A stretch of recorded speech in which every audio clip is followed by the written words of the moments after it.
The moment you decided you were broken, healing became impossible, not because you lack faith, not because you haven't prayed enough, but because you placed your faith in brokenness itself. And the subconscious mind, which is the builder of your body and the architect of your experience, accepted that conviction without question. It began to express what you believed with absolute fidelity. Every symptom you carry, every limitation you experience, is not a punishment. It is a faithful response to an invisible belief you have been holding about yourself. Your body does not betray you, it obeys you. But what if the power to heal has never left you?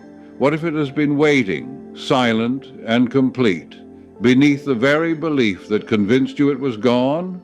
Let me speak plainly about why so many sincere people remain trapped in suffering despite their prayers, their treatments, their tireless efforts to get well. They are trying to heal from the wrong position. They stand in the consciousness of disease and reach toward the consciousness of health. They see themselves as sick people trying to become well, and so they pray with hope, with desperation, with longing, all of which secretly affirms the condition they wish to dissolve. The subconscious mind does not argue. It does not weigh your intentions against your beliefs. It simply accepts the dominant feeling tone of your inner conversation and brings it into form. If you feel yourself to be ill, striving toward wellness, your subconscious perpetuates illness with striving. The very effort to heal becomes a confirmation of what needs healing. This is why so many prayers go unanswered. Not because God is distant or indifferent, but because the prayer is spoken through a filter of unworthiness, fear, or doubt. The words may say, "I am healed," but the feeling beneath them whispers, "I am still sick, and I need this to work." The subconscious hears only the feeling. Consider the person who repeats affirmations for hours, yet lies awake at night worrying whether the affirmations are working. They have split their faith. They are planting seeds with one hand and digging them up with the other to see if anything is growing. The soil of the subconscious becomes disturbed, confused, unable to produce what it was designed to produce. Or consider the one who seeks healing through 100 different methods, jumping from remedy to remedy, technique to technique, never resting in any single truth long enough for it to take root. This restlessness is not diligence, it is fear masquerading as action. And fear, no matter how busy it makes you, cannot heal. It can only reinforce the belief that healing is somewhere outside you, still out of reach. The suffering is never in the condition itself. The suffering is in the relationship you have formed with it, the story you tell yourself about what it means, the identity you have built around it, the future you imagine because of it. Healing begins the moment you stop trying to become well and recognize that wellness is your nature. You are not a broken thing awaiting repair. You are life itself, temporarily confused about its own identity. And the confusion, this sense of separation from wholeness, is the only disease there ever was. The power within you does not need to be awakened. It has never been asleep. What needs to awaken is your recognition of it. And that recognition does not come through effort. It comes through the withdrawal of false belief. Think of it this way. The sun does not need your permission to shine. It does not require your faith, your ritual, your worthiness. It shines because shining is its nature. The only thing that can block its light is a cloud, and even then, the sun remains unchanged. Remove the cloud, and the light is instantly present. You are that sun. The power to heal, to create, to transform your experience is not something you must earn or achieve. It is what you are. The only clouds are the beliefs you have accepted about limitation, about unworthiness, about the permanence of conditions. Now let me show you how to work with this power, not against it. First, you must stop rehearsing your problem. Every time you describe your condition, justify your symptoms, explain your limitations to others, you are impressing that condition more deeply into your subconscious. You are making it more real, more solid, more entrenched in your experience. This does not mean you deny what is happening in your body. It means you refuse to give it authority over your identity. You do not say, "I am sick." You say, "There is a temporary condition appearing in my experience, and it has no power over the truth of what I am." Second, you begin to live from the feeling of the wish fulfilled, not the hope of it, not the visualization of it, the feeling.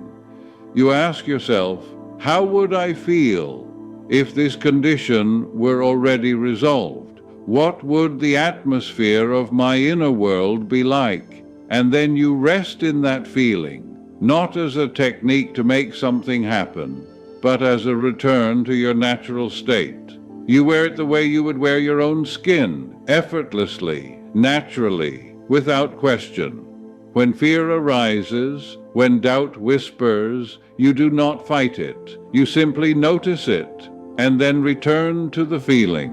You do this gently, the way you would guide a child back to safety. There is no force. There is only quiet persistence.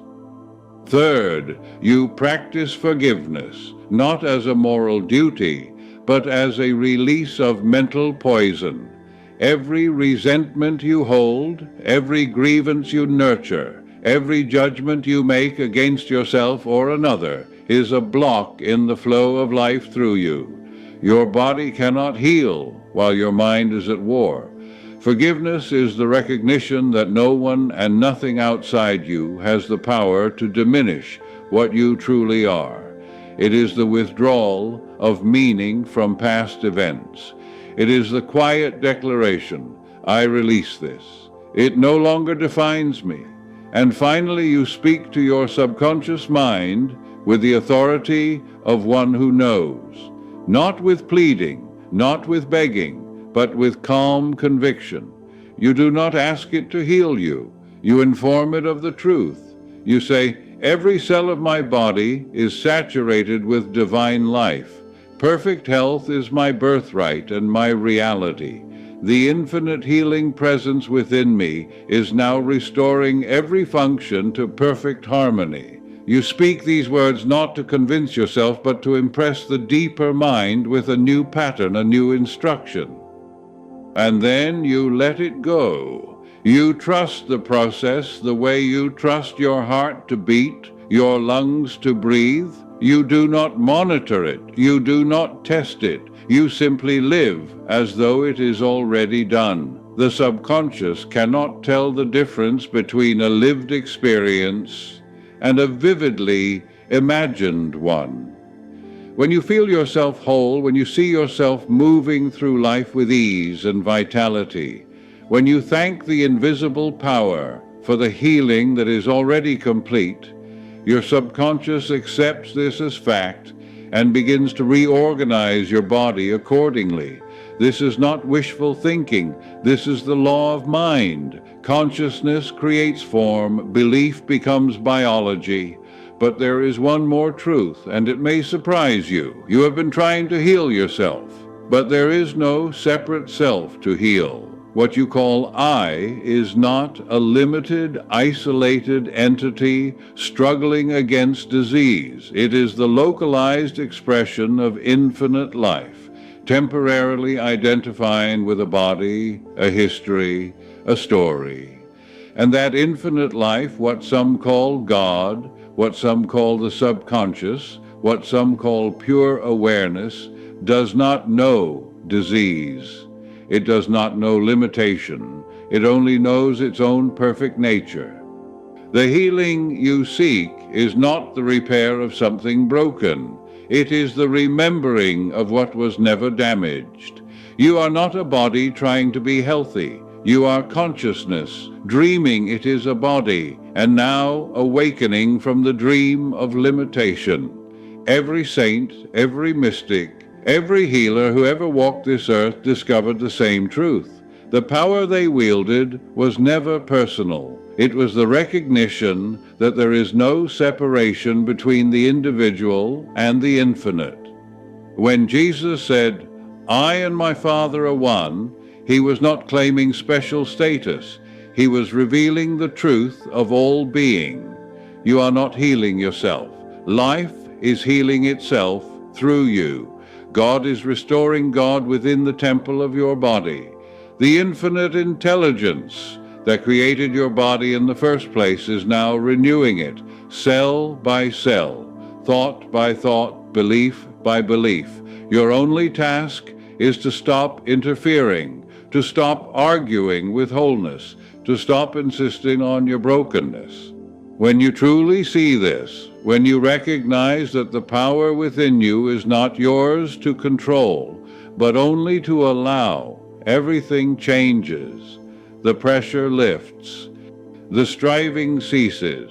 You realize that healing is not something you do. It is something you permit. And in that permission, in that surrender, the power that breathes the stars into being moves through you without obstruction. Peace is not something you achieve. It is the atmosphere of your being when you stop fighting reality. Health is not a destination you arrive at. It is what remains when false belief is released. The power within you has never been absent. It has only been obscured by the conviction that it could be. You are whole now. You have always been whole. The appearance of disease is just that, an appearance, a shadow cast by belief, dissolving now in the light of your recognition. Rest in this. Let it be true without needing to prove it. Let your body respond to the silent knowing that all is well, that all has always been well, that the power to heal was never separate from the power that gave you life in the first place. You are not becoming well. You are remembering wellness. And in that remembering you are free.